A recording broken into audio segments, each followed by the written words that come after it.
ఆదిలాబాద్ బంద్ కార్యక్రమంలో బీఆర్ఎస్ శ్రేణులు.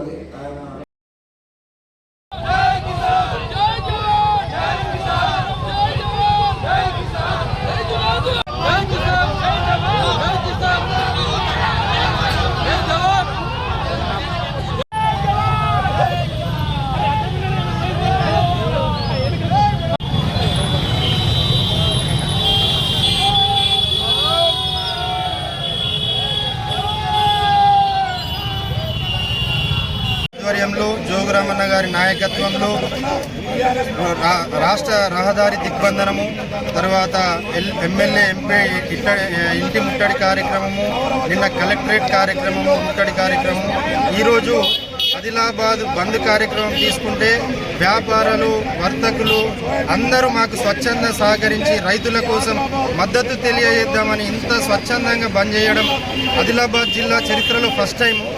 ఇప్పటికైనా గవర్నమెంట్ మొద్దు నిద్ర వీడి ఈ సోయా రైతులు, పత్తి రైతులు చాలా ఇబ్బంది పడుతున్నారు. ఇప్పటికే దాదాపు 30 మంది రైతులు ఆత్మహత్య చేసుకున్నారు.